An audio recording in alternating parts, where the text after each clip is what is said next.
Dear student, इससे पहले dissolution of partnership firm में जो भी क्वेश्चन हम लोग सॉल्व करते थे वो सारे क्वेश्चन किसके अकॉर्डिंग होते थे। क्वेश्चन में एक बैलेंस शीट दिया होता था, यानी कि बैलेंस शीट की information as on 31 March at the end of the year at the time of dissolution एक बैलेंस शीट की इंफॉर्मेशन देता था। उसके बाद उसमें डिसोल्यूशन के लिए आगे जो भी इंफॉर्मेशन देती थी उसको हम लोग कंसीडर करके अकाउंट प्रिपेयर करते थे। लेकिन अब हम लोग के सामने ऐसे भी क्वेश्चन होंगे जहाँ पे बैलेंस शीट की कोई इन्फॉर्मेशन नहीं होगी। तो इसके लिए प्रैक्टिकल क्वेश्चन नंबर 14 जो दे रखा है इसको समझें। Ashok and Kishore are partnership sharing profit in the ratio 3:1. They agreed to dissolve the firm. The assets other than cash ₹2000, यानी कि एसेट्स है तो कैश को छोड़ करके ऑफ द फर्म रियलाइज ₹1,10,000। तो यहाँ पे दो पार्टनर के बारे में बता रहा है, प्रॉफिट शेयरिंग रेशियो भी दे रखा है और डिज़ोल्व हो रहे हैं। सीधे एक इन्फॉर्मेशन दे रहा है कि द एसेट्स रियलाइज ₹1,10,000। तो ये तो डिसोल्यूशन के प्रोसेस में है। The liability and other particular of the firm on the date were as follows. तो ये जो इंफॉर्मेशन दे रखा है, यानी कि the liability and other particular of the firm on the date were as follows. इसका मतलब क्या है? अभी बात कर रहे थे कि बैलेंस शीट की अगर इंफॉर्मेशन दी हुई, ऑलरेडी बैलेंस शीट प्रिपेयर है, तो फर्म को डिज़ोल्व करने का प्रोसेस स्टार्ट हो जाता है।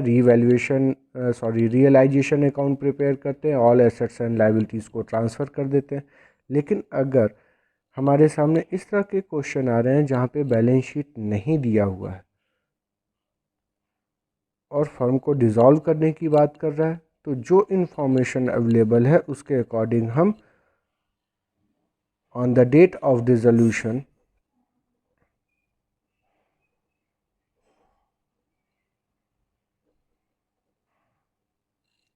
प्रिपेयर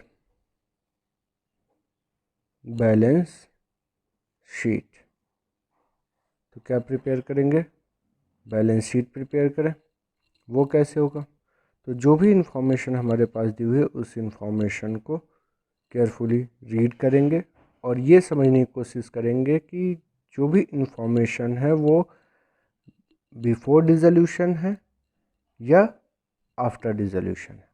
तो एक ऊपर इंफॉर्मेशन हमको मिली थी जो कि एसेट्स से रियलाइज्ड वैल्यू दे रखा है 1,10,000, यानी कि ये क्या है, डिसोल्यूशन के प्रोसेस में आने पे है कि कैश रियलाइज फ्रॉम एसेट्स। उससे पहले तो हमें एसेट्स की वैल्यू फाइंड आउट करनी है, लेकिन यहाँ एक कैश वैल्यू दे रखा है 2,000, तो इसको तो सेल करके प्रोसीड करते नहीं है, यानी कि ये कैश वैल्यू हमारे पास पहले से अवेलेबल था। Next, creditors value. तो ये क्या है? On the date of dissolution, जिस डेट में फॉर्म डिसॉल्व हो रही थी उस डेट में क्रेडिटर्स की वैल्यू कितना शो कर रहा है? 40,000। अशोक कैपिटल, किशोर कैपिटल, तो ये profit and loss account, realisation expenses या at the time of dissolution है।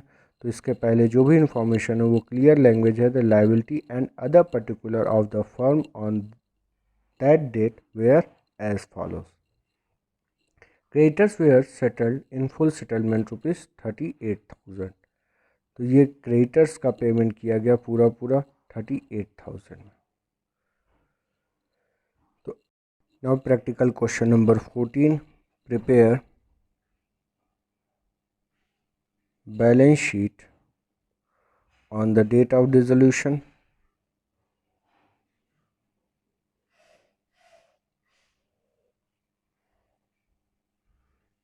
liabilities side, amount, assets amount। तो फिर से चेक करें। Ashok and Kishore partners, profit sharing ratio 3:1। They agree to dissolve the firm. The assets of the firm realise 1,10,000। तो ये तो अभी बैलेंस शीट में आएगा नहीं, ये रियलाइजेशन अकाउंट में जाएगा। लेकिन कैश को छोड़ करके वैल्यू कितना बता रहा है रियलाइज हुआ एसेट से? 1,10,000, यानी कि ये कैश बैलेंस पहले से अवेलेबल था। इसको हमने एसेट साइड लिखा as a cash ₹2000। Next, the liability and other particular of the firm on that date were as follows. तो क्या दे रखा है, creditors value recorded in liability side at the time of dissolution, creditors value ₹40,000, Ashok capital ₹1 lakh, Kishore capital ₹10,000। लेकिन ये किशोर का capital का balance किधर दे रखा है, डेबिट बैलेंस, यानी कि ये एसेट साइड जाएगा।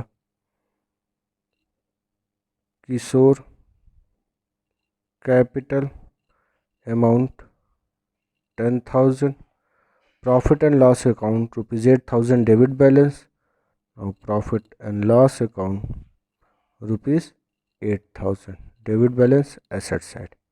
रियलाइजेशन एक्सपेंसेस ये बैलेंस शीट में आएगा नहीं, ये तो एक्सपेंसेस है at the time of dissolution.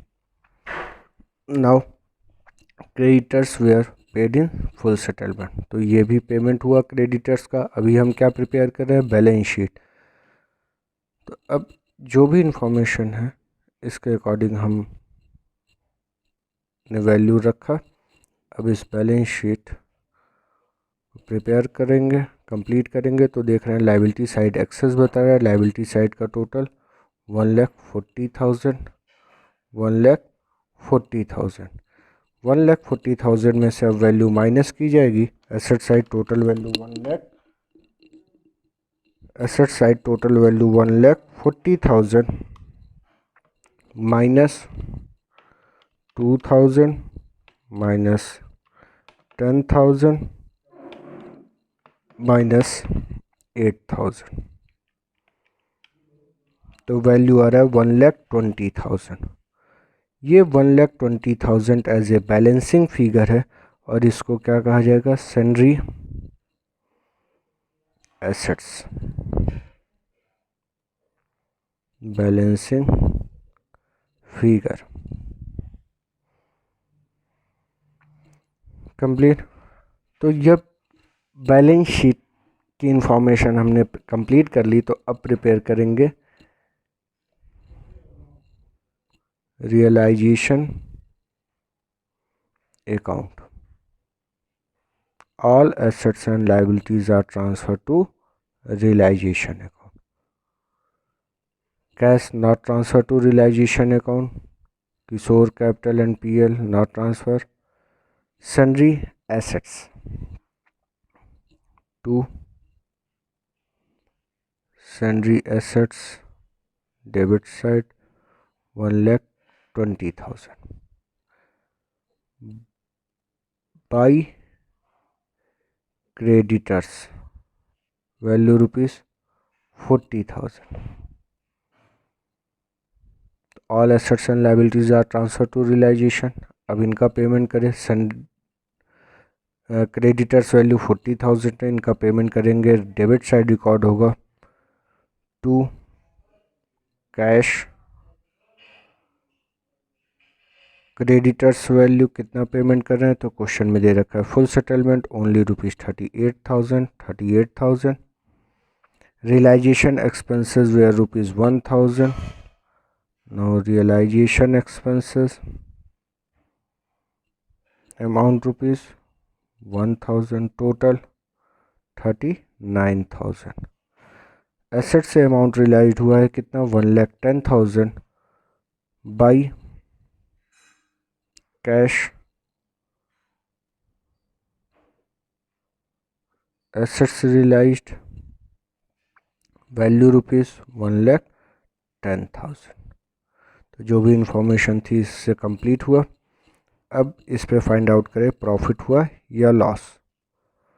तो डेबिट साइड एक्सेस है,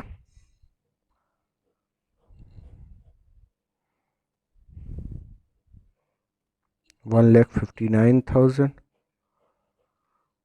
$1,59,000 1,59,000 minus 40,000 minus 1,10,000.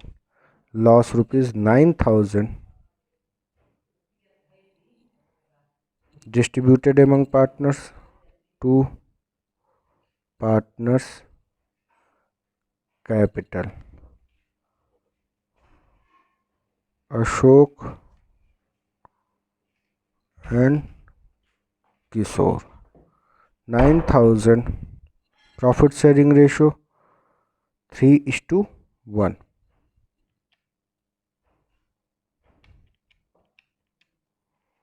6,750 and 2,250 rupees. Realisation account के बाद आप प्रिपेयर करेंगे पार्टनर्स कैपिटल अकाउंट। तो 2 पार्टनर हैं,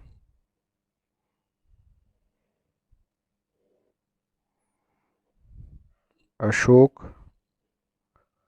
किशोर।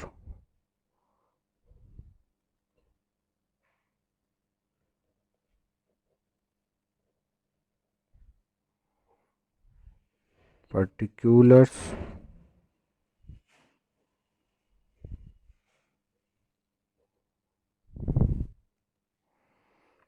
सबसे पहले balancing amount by balance brought down. तो क्वेश्चन में जब हमने बैलेंस शीट प्रिपेयर किया था तो बैलेंस शीट में अशोक की capital liability side as a 1 lakh rupees ये शो किया। Kishore capital showed a debit balance, debit side to balance brought down Kishore capital balance rupees 10,000 as a debit balance. Realisation account में check करें partners का name कहीं record है, ये record है सिर्फ किस लिए, loss on realization distributed among partners. Now recorded debit side to realization 6,750 and 2,250। Balance sheet में चेक करें any undistributed profit reserve in liability side not given. In asset side any loss of fictitious assets, तो profit and loss as a loss debit balance amount 8,000, तो इसको right of कर लिया जाएगा, partners में distribute करें debit side to PL। 8,000 rupees distributed in partners 3:1 ratio. 6,000 and 2,000। तो ये पार्टनर्स का कैपिटल अकाउंट भी कंप्लीट हो गया।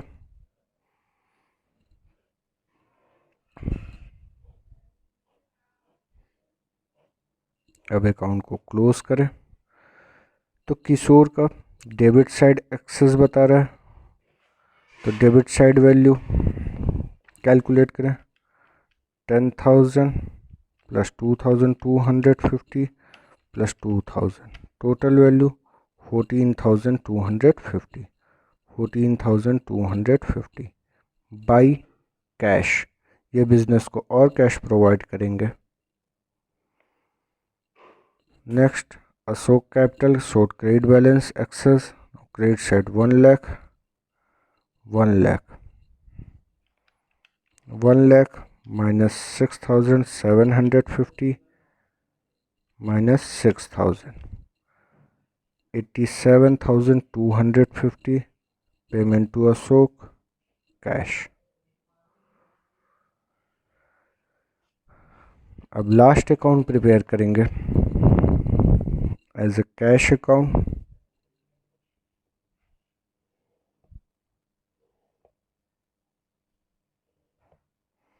Debit side to balance brought down, तो कैश बैलेंस जब हमने बैलेंस शीट बनाया था कैश बैलेंस हमारे पास कितना अवेलेबल है 2,000 रिकॉर्डेड इन डेबिट साइड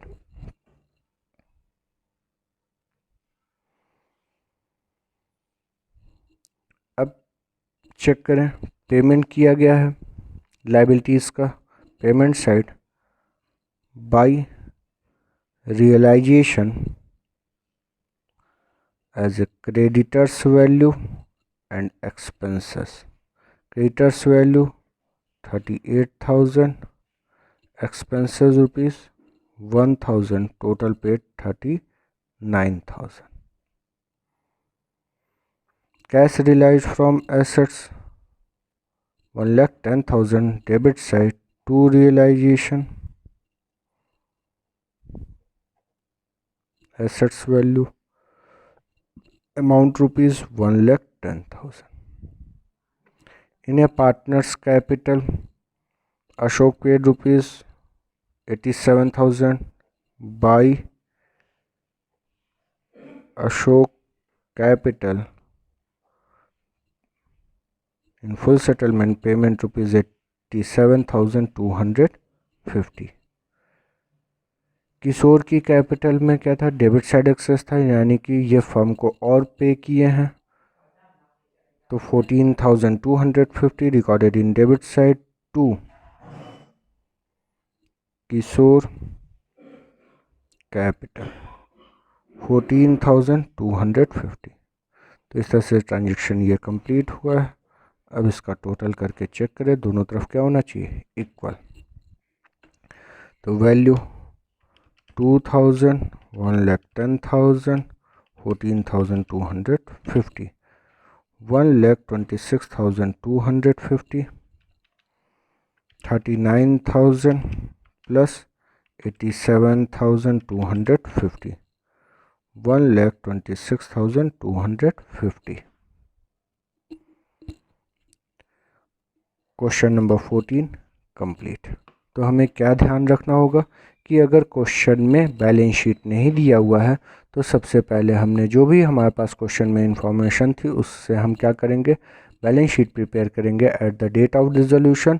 जो भी मिसिंग इंफॉर्मेशन थी उसको हमने एज ए कंसीडर किया एसेट्स। क्यों, इसका रीज़न साफ है, क्योंकि क्वेश्चन में कहीं भी एसेट्स की वैल्यू नहीं दे रखा है और बता रहा है कि एसेट्स से कितना रिलाइज हुआ है, 1,10,000।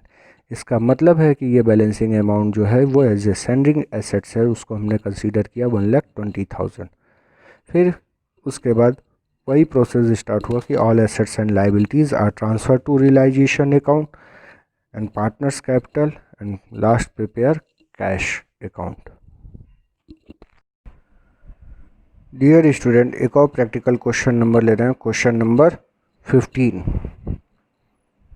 क्वेश्चन नंबर 15 की इंफॉर्मेशन देखिए। X and Y are partners in a firm sharing profit and loss in the ratio of 5:3। They agreed to dissolve the firm on 30 June 2015. On that date, their capital rupees X and Y were rupees 80,000 and 40,000 respectively. तो firm dissolve हो रहा है किस date में, 30 जून को। उस date में उनकी कैपिटल का बैलेंसिंग अमाउंट दे रखा है। क्वेश्चन में कहीं भी हमारे पास जो इन्फॉर्मेशन है उसमें बैलेंस शीट नहीं है, तो ये बताया गया है कि अगर बैलेंस शीट की इन्फॉर्मेशन नहीं है तो जो भी इन्फॉर्मेशन है उससे को कंसीडर करके हम बैलेंस शीट प्रिपेयर करेंगे on the date of dissolution. Now balance sheet on 30 June 2015। तो इस इंफॉर्मेशन में कैपिटल मिला on the date of dissolution X capital, Y capital. X capital rupees 80,000, Y capital rupees 40,000। The amount owed by X to the firm was rupees 32,000। तो ये amount owed है, X owed है, यानी कि x के ऊपर liability है पे करना, किसको, फर्म को पे करेंगे। इसका मतलब फर्म ने लोन दिया है एक्स को फर्म के लिए एज ए एसेट्स की तरह, X loan, amount rupees 32,000। And next the amount owed by the firm. अब कौन ओड है, फर्म ओड है, यानी कि फर्म ने लोन ले रखा है किससे, to Y. Now sorry, Y loan amount rupees 25,000. The creditors amount 37,000 and bank balance at bank rupees 10,000. Creditors value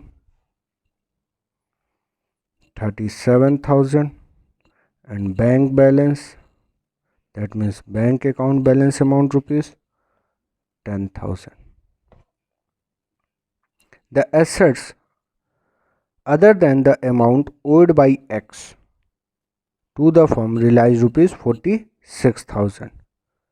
Realization expenses amount rupees 2,000. Prepare balance sheet of the firm as on 30 June 2015 and necessary ledger account.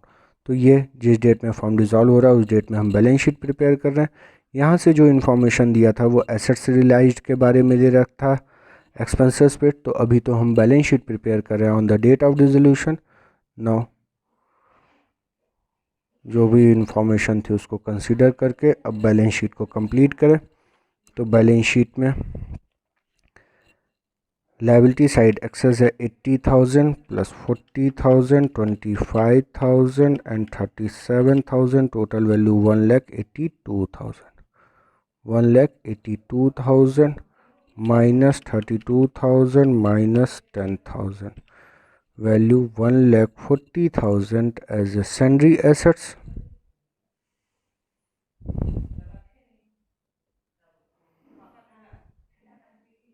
Balancing figure, liability side and asset side. अब prepare करेंगे realisation account. All assets and liabilities are transferred to realization. Debit side to sundry assets 1,40,000 by outsider liability only as a creditors rupees 37,000. Cash realized from assets given in question. The assets other than the amount owed by X to the firm realized rupees 46,000 by bank. Asset से realise हुआ amount 46,000 to bank cash paid to liability outsider liability. Realisation expenses rupees 2,000. Expenses rupees 2,000. Question में creditors के payment के लिए कहीं कोई information नहीं दे रखा है, चेक कर लें. ये जो दे रखा था क्रेडिटर्स अमाउंट 37,000, ये बैलेंसिंग अमाउंट था, पेमेंट के लिए कोई इन्फॉर्मेशन नहीं है. तो भी इसका पूरा पेमेंट करें. Creditors value 37,000, amount 39,000. तो ये था ऑल एसेट्स एंड लायबिलिटीज़ को ट्रांसफ़र कर दिया गया. ट्रांसफ़र करने के बाद जितना एसेट्स अमाउंट रियलाइज हुआ उसको रिकॉर्ड किए. कैश पेड टू लायबिलिटी ये कंप्लीट. अब फाइंड आउट करें प्रॉफिट है या लॉस. तो डेबिट साइड एक्सेस है, लॉस है. टोटल अमाउंट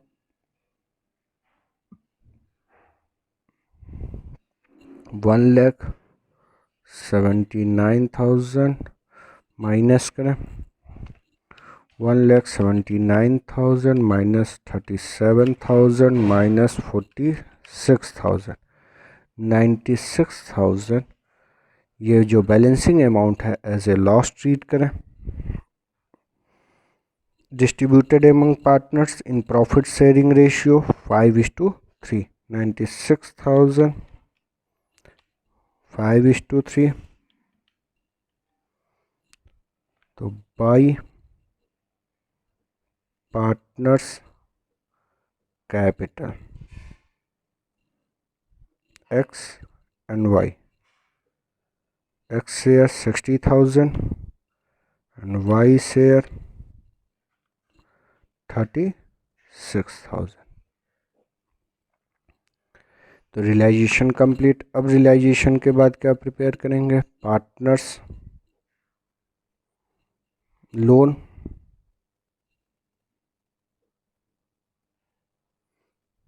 तो पार्टनर्स लोन में अगर चेक करें तो ये सिर्फ वाई का लोन, एक्स का लोन ये एज ए फर्म के लिए लाइबिलिटी नहीं है, बल्कि फर्म को क्या करना है? पार्टनर से रिसीव्ड करना है, तो ये उनकी कैपिटल से एडजस्ट कर सकते हैं।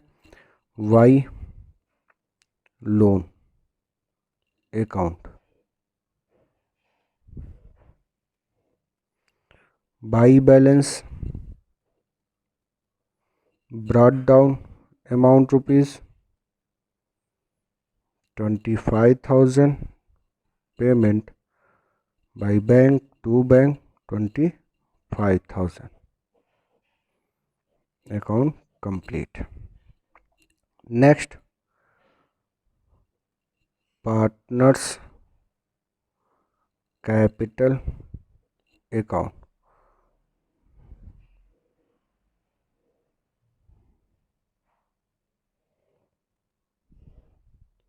X Y, X and Y. By balance amount brought down balancing amount, X capital rupees 80,000, Y capital rupees 40,000, 80,000 and 40,000. In a realization, partners' name are recorded. Loss on revaluation distributed in partners, recorded in partners' capital account, debit side to realization 60,000, 36,000. In a balance sheet, any undistributed profit and reserve not given. Asset side, any loss of fictitious assets not given. But x loan amount rupees 32,000, तो firm के ऊपर liability है कि x का capital settlement करेंगे, लेकिन firm को कितना रिसीव करना है? As a 32,000 recorded on debit side to X loan amount rupees 32,000 debit side. Now complete closed partners capital account. Find out the final settlement to the partners 40,000 after deducting 4,000 as a to bank, 80,000 ex capital credit balance, 80,000 minus 60,000 minus 32,000, value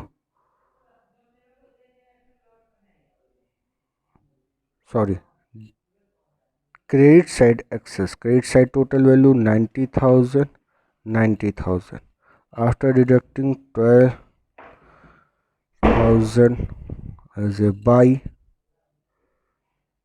bank. X को payment received करेगा firm कितना? 12,000। अब इसके बाद prepare करेंगे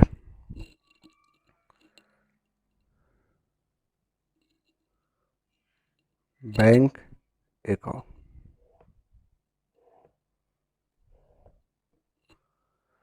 तो हमारे पास bank में पहले से कितना अवेलेबल बैलेंस है?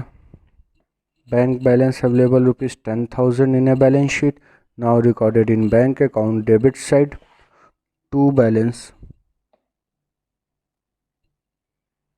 Brought down amount rupees 10,000।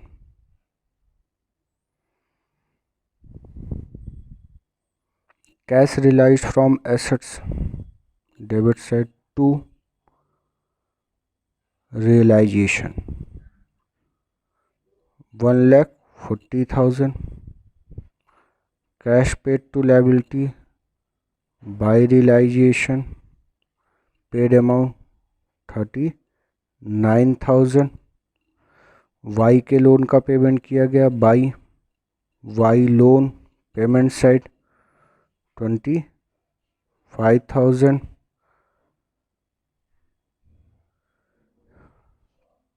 Y को पेमेंट किया गया, Y capital payment ₹4,000, X as a partner है, वो फर्म को कितना पे कर रहे हैं 12,000, debit side to X capital ₹12,000.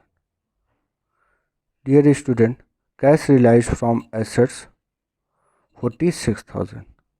Now correct this amount, only ₹46,000.